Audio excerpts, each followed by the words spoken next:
बहुत स्वागत है आपका। एमपी अब तक देख रहे हैं आप, मैं हूं आपके साथ ऋतु ज्ञानवानी ने कहा चुनाव में टिकट बंटवारे पर सीएम शिवराज का बयान सामने आया है। उन्होंने कहा कि विधायक को महापौर का टिकट देना आसान होता है, लेकिन पार्टी ने तय किया है कि महापौर का चुनाव विधायक नहीं लड़ेंगे। पार्टी ने बेहतर कार्यकर्ताओं को टिकट दिए हैं और तय की गई गाइडलाइन के अनुसार ही टिकट दिए गए हैं। एक व्यक्ति एक पद का नियम लागू किया गया है। तो वहीं उन्होंने कांग्रेस पर निशाना साधते हुए कहा कि कांग्रेस में कार्यकर्ताओं का अभाव है और अगर कार्यकर्ता हैं तो उनकी इज्जत नहीं है।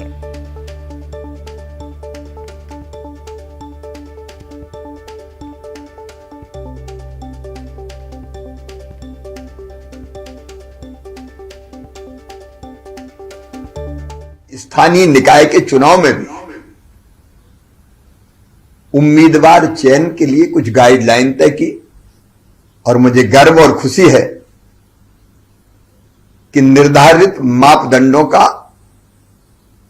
पालन करते हुए पार्टी ने अपने कार्यकर्ताओं को टिकट दिए हैं। एक व्यक्ति एक पद, यह अकेली भारतीय जनता पार्टी जिसने तय किया कि विधायक हैं तो महापौर का चुनाव नहीं लड़ेंगे। सब मापदंडों का पालन करते हुए अपने बेहतर कार्यकर्ताओं को टिकट दिए और टिकट की सूची में सब तरह के कार्यकर्ता हैं। एक समर्पित कार्यकर्ताओं की सुगठित टीम है ये, जो नगर निगमों के विकास का नया इतिहास रचेंगे। कांग्रेस के पास तो कार्यकर्ताओं का ही अभाव है, या तो कार्यकर्ता नहीं है या कार्यकर्ताओं की इज्जत नहीं है। कई जगह विधायक ही लड़ा दिए। सतना नगर निगम के लिए पहला पर्चा दाखिल हुआ है। भाजपा महापौर प्रत्याशी योगेश ताम्राकार ने बड़ी सादगी से पहला नामांकन भरा।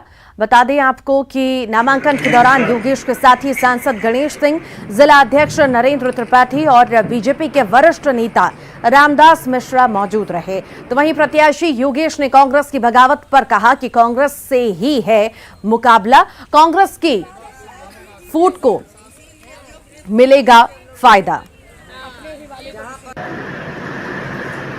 मुझे लगता है चुनौती पहले भी थी, चुनौती मेरे लिए आज भी है, क्योंकि मैं कैंडिडेट हूँ। किसी भी चुनाव को हल्के में नहीं लेना चाहिए। संयोग है कि ये मेरे लिए शुभ अवसर कांग्रेस प्रदान करती जा रही है, ये उनका विषय है। लेकिन मैं अभी भी पूरी मेहनत से, पूरी दमखम से, अपने कार्यकर्ताओं के दम पर और जनता के सहयोग से चुनाव में जा रहा हूँ। मुझे कोई भ्रम नहीं है, बहुत अच्छी स्थिति रहेगी। भोपाल में बीजेपी ऑफिस के बाहर निकाय चुनाव में सिंधिया समर्थकों को टिकट दिए जाने के विरोध में कार्यकर्ताओं ने जमकर हंगामा किया। भोपाल और सतना के बीजेपी कार्यकर्ताओं ने बीजेपी ऑफिस के बाहर जमकर नारेबाजी की और कांग्रेस से बीजेपी में शामिल हुए नेताओं को पार्षद का टिकट दिए जाने का विरोध किया। साथ ही पुराने कार्यकर्ताओं की उपेक्षा का आरोप भी लगाया।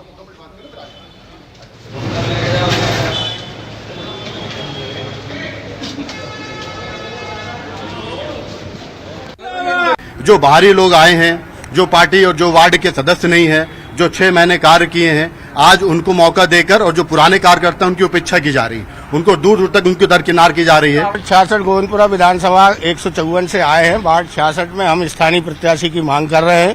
हमें जानकारी मिली है कि कांग्रेस से आए हुए व्यक्ति को टिकट देने का प्रयास कर रहे हैं। यदि टिकट देने का प्रयास करेंगे तो वार्ड 66 की संपूर्ण बूथ समिति और पन्ना प्रभारी, शक्ति केंद्र प्रभारी, लगभग 450 लोग पार्टी से रिजाइन करेंगे। देवास के कर्णावत के 7 कार्यकर्ताओं ने टिकट वितरण से नाराज होकर सामूहिक इस्तीफा दे दिया है। कर्णावत से नाराज कार्यकर्ता बड़ी संख्या में भाजपा कार्यालय पहुंचे और बीजेपी जिला अध्यक्ष के सामने अपनी नाराजगी जाहिर की। भाजयुमो जिला अध्यक्ष राम सोनी पर अपनों को टिकट देने का आरोप लगाया और कहा कि जमीन पर काम करने वाले मेहनती और पार्टी के निष्ठावान कार्यकर्ताओं को नजरअंदाज किया गया। सामूहिक इस्तीफे के बाद अब भाजपा संगठन कार्यकर्ताओं को मनाने में जुट गई है। करनावत नगर परिषद में जो उम्मीदवारों का चयन हुआ है वो पूर्णतः पक्षपात पूर्ण हुआ है और पार्टी जी के जो संगठन के लोग जो उम्मीदवार हैं उनका नाम एक का भी उपरोक्त लिस्ट में नहीं आया है और जो भी नाम आए हैं सिर्फ हमारी भारतीय जनता उनकी पसंद के उम्मीदवारों का नाम आया है। लोग समिति में थे, उनकी सबकी प्रोसीडिंग में साइन है और सामूहिक निर्णय के साथ हमने टिकट डिक्लेयर करें। एक दो लोगों से अगर मामला है तो उनको बिठा के संतुष्ट करें, क्योंकि टिकट वितरण के बाद सबको संतुष्ट करना ये संभव नहीं है। उज्जैन में पार्षद उम्मीदवारों की लिस्ट जारी होने से पहले ही बीजेपी में विरोध और घमासान शुरू हो चुका है। बताया जा रहा है कि वार्ड नंबर 8 के निवासी अनिल जिंदल को टिकट देने की मांग को लेकर विधायक पारस जैन के बंगले के बाहर नारेबाजी हुई। साथ ही हंगामा कर रहे लोगों ने अनिल जिंदल की जगह किसी दूसरे को टिकट देने का विरोध किया और कहा है कि अगर किसी दूसरे को बीजेपी टिकट देती है तो उसे चुनाव में हार का सामना करना पड़ेगा।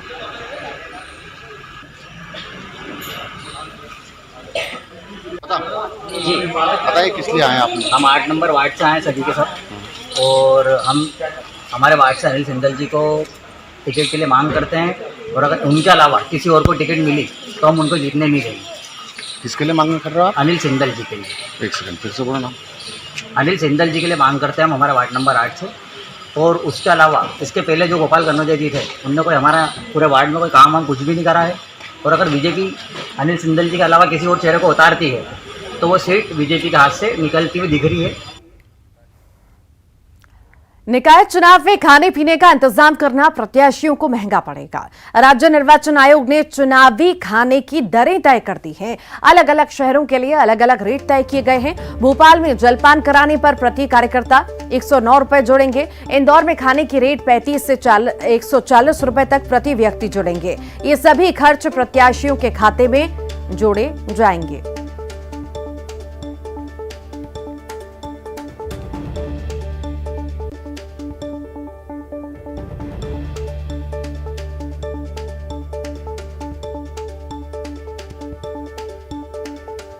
तो अलग अलग शहरों के लिए अलग अलग रेट लिस्ट तय की गई है।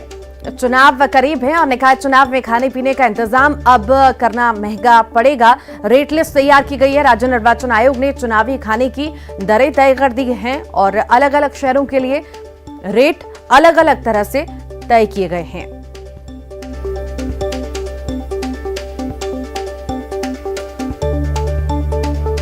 राज्य निर्वाचन आयोग ने चुनावी खाने की दरें अब तय कर दी हैं। अलग अलग शहरों के लिए अलग अलग रेट तय किए गए हैं।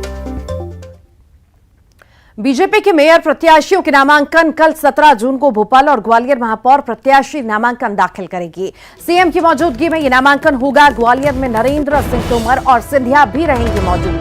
आपको बता दें इस वक्त की बड़ी खबर, बीजेपी के मेयर प्रत्याशियों का नामांकन कल होगा। भोपाल और ग्वालियर में बीजेपी प्रत्याशियों का नामांकन होगा और सीएम वीडी शर्मा की मौजूदगी में ये नामांकन किया जाएगा। ग्वालियर में नरेंद्र तोमर सिंधिया भी मौजूद रहेंगे। ग्वालियर में बीजेपी प्रत्याशियों का नामांकन होगा। भोपाल और ग्वालियर में बीजेपी प्रत्याशियों का नामांकन होगा। और ये भी बता दें आपको कि वीडी शर्मा, सीएम शिवराज मौजूद रहेंगे।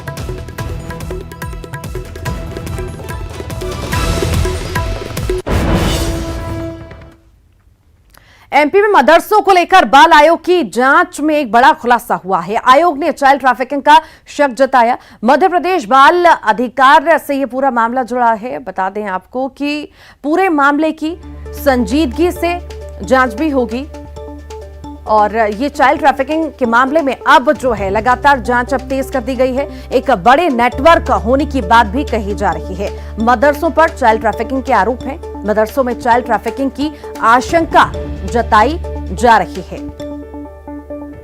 मध्य प्रदेश सॉफ्ट टारगेट है और इसी को लेकर अब जांच हो रही है। मदरसों के अंदर जो स्थिति पाई गई वो तो अपनी जगह है, लेकिन इसके पीछे एक बड़ा नेटवर्क काम कर रहा है। यही कारण है कि तमाम स्तर पे जांच की मांग की है। ब्रिजेश जी मौजूद हैं। सर, जांच की मांग की गई है क्योंकि बाल आयोग जांच नहीं कर सकता, लेकिन कई ऐसे तथ्य सामने आए जो कि ये जताता है कि कहीं ना कहीं एक बड़ा नेटवर्क है और कुछ ना कुछ देश विरोधी गतिविधियों में लिप्त है। हाल में ही बिहार से कुछ 15 बच्चे लगभग जो है वो बैरागढ़ स्टेशन पर आरपीएफ और चाइल्ड लाइन के द्वारा रेस्क्यू किए गए थे और जो कि हमारे शेल्टर होम में रह रहे हैं। ये जानकारी मिलने के बाद कि कहाँ इनको ले जाया जा रहा था, उन मदरसों की हमने निरीक्षण किया और मदरसों का जब निरीक्षण किया तो एक वहाँ पर बहुत सारी अव्यवस्थाएं, अनियमितताएं मिली जो कि बहुत ही गंभीर रूप से हमने पाई है वहाँ पर। और वहाँ पर जो बच्चे हैं वो लगभग 35 बच्चे और मिले, जो सभी बच्चे लगभग बिहार के पूर्णिया और मधुबनी जिले से लाए गए हैं। एक बड़ा नेटवर्क हो सकता है, एक बड़ा नेक्सस हो सकता है, क्योंकि कुछ वहाँ के संचालक ने बताया कि और भी इस तरीके के बच्चे यहाँ के मदरसों में लाए गए हैं और एक बड़ी संख्या में बिहार राज्य से, यूपी की बॉर्डर से, नेपाल की बॉर्डर से लगे हुए जिलों से ये बच्चे लगातार यहाँ पर मध्य प्रदेश में आ रहे हैं। दूसरा, ऐसे गरीब बच्चे एक ही जिले के हैं और मुखिया से लिखवा के उनको और यहाँ पर लाया गया है और छोटी उम्र के बच्चे 9 से 15 के बच्चे हैं। अब ये कहीं चाइल्ड ट्रैफिकिंग से जुड़ा मामला भी हो सकता है, इस पर भी हमने आशंका व्यक्त की है।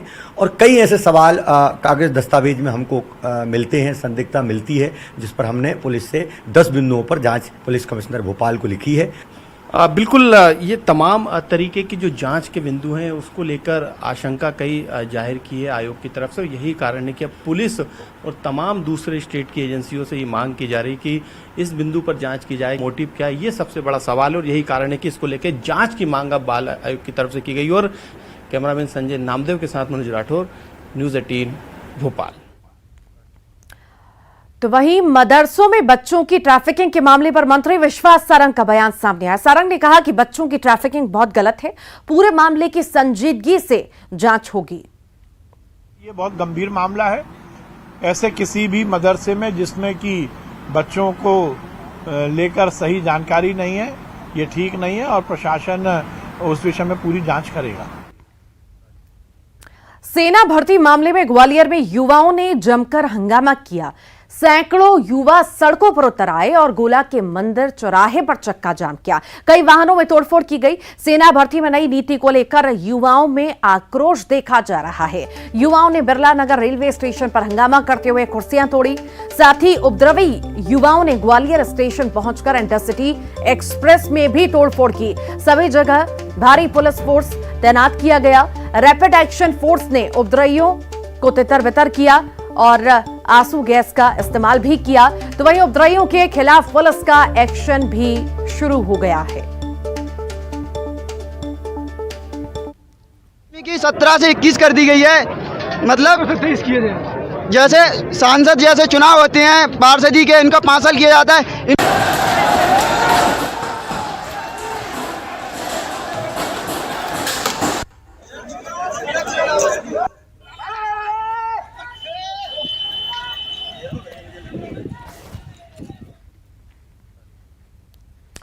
केंद्र सरकार की ओर से सशस्त्र बलों के लिए लॉन्च की गई अग्निपथ योजना को लेकर देश के कुछ हिस्सों में विरोध प्रदर्शन शुरू हो चुका है। अग्निपथ योजना के तहत भारतीय युवाओं को बतौर अग्निवीर आर्म्ड फोर्सेस में सेवा का अवसर प्रदान किया जाएगा। ये योजना देश की सुरक्षा को मजबूत करने और हमारे युवाओं को मिलिट्री सर्विस का अवसर देने के लिए लाई गई है। लेकिन योजना के बारे में पूरी जानकारी हासिल किए ही बिना कई स्थानों पर इसका विरोध किया जा रहा है। भ्रम के इन हालातों को देखते हुए सरकार की ओर से मिथ्स बनाम फैक्ट्स दस्तावेज जारी कर लोगों की चिंताओं को दूर करने की कोशिश की गई है। एक नजर डालते हैं कुछ अफवाहों और हकीकत पर।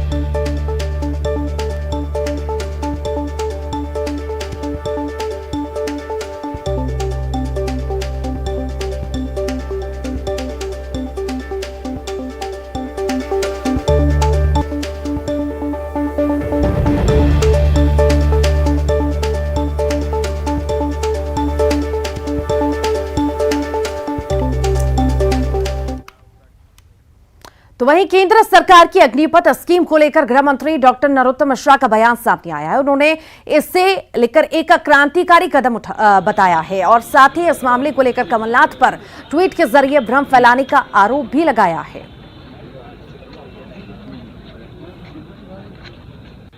सेना में एक क्रांतिकारी कदम उठाने के लिए दृष्टि से नई एक सेना नीति अग्निवीर करके केंद्र सरकार ने बनाई थी।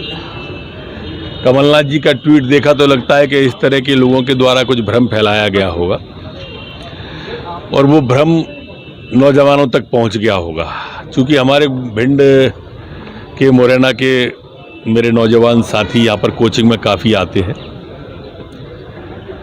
तो एक निश्चित समय पर वो इकट्ठे हुए और भ्रम की स्थिति निर्मित हुई, तो आक्रोशित हुए। कुछ टायरों में आग भी लगाई है, तोड़फोड़ की, हल्का बल प्रयोग भी पुलिस ने किया है। 2 जगह FIR रेलवे में और सामान्य पुलिस में हम करने वाले हैं। CCTV के फुटेज खंगाल रहे हैं व्यक्तिशः नाम के लिए। कोई बड़ा नुकसान नहीं हुआ है, कोई जनहानि नहीं हुई है, हल्का बल प्रयोग किया गया है। और अब बात करेंगे जबलपुर की, जहां निकाय चुनाव से पहले लाखों की नकदी बरामद हुई। पुलिस ने सराफा बाजार में एक युवक के पास से 44 लाख नकद बरामद की है। ऐसी आशंका है कि ये हवाला की रकम हो सकती है। तो वहीं युवक को झांसी के सराफा व्यापारी का कर्मचारी बताया जा रहा है। पुलिस पूरे मामले की फिलहाल जांच कर रही है।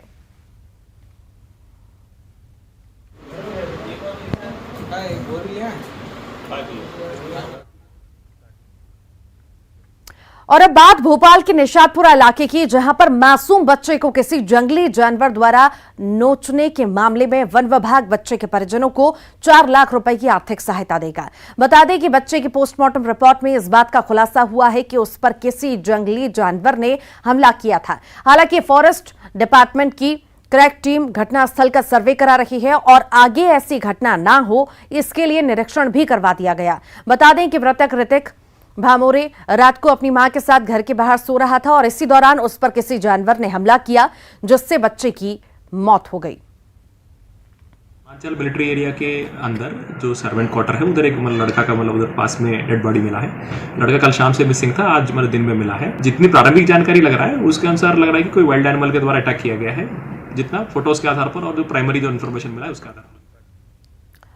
खबर सिवनी से है, जहां पर एक चलती कार अचानक से आग का गोला बन गई और देखते ही देखते कार धू-धू कर जलने लगी। किसी तरह कार ड्राइवर ने अपनी जान बचाई। घटना की जानकारी मिलते ही दमकल की गाड़ी मौके पर पहुंची और आग पर काबू पाया।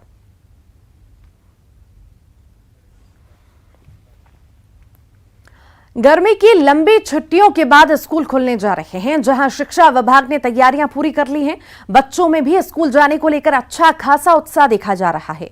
लेकिन धार के धर्मपुरी विकासखंड में 3 स्कूल जलमग्न हो गए हैं। दरअसल जल संसाधन विभाग ने कारम नदी पर डैम बनाया है। पिछले दिनों हुई बारिश से इस डैम में पानी भराया है और डैम के पास गांव के ही 3 गांव उतावली, पटेलपुरा और बैसाखो इसमें प्रभावित हो रहे हैं।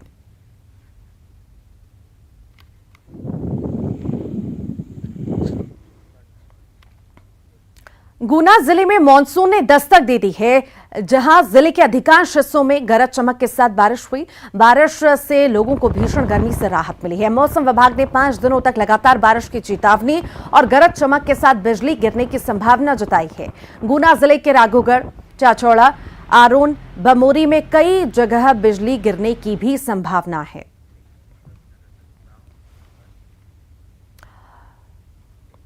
फिल्म अभिनेत्री रवीना टंडन निजी प्रवास पर नर्मदापुरम के सतपुड़ा टाइगर रिजर्व पर पहुंची। जंगल सफारी का आनंद लेने के बाद उन्होंने पार्क अधिकारियों से कहा कि सतपुड़ा नेशनल पार्क का टाइगर रिजर्व देश के दूसरे रिजर्व क्षेत्रों से बहुत खूबसूरत है।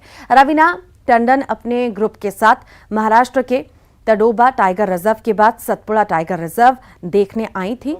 रवीना टंडन से पहले कंगना रनौत, रणदीप हुड्डा सहित कई फिल्मी कलाकार सतपुड़ा टाइगर रिजर्व की सफारी का आनंद ले चुके हैं।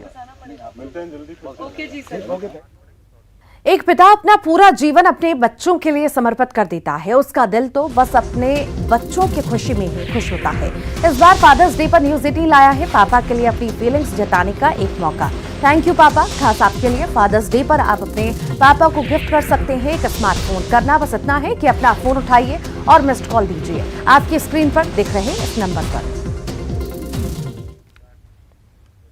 और इसी के साथ ही एमपी अब तक के इस बुलेटिन में इतना ही। खबरों का सिलसिला लगातार जारी है।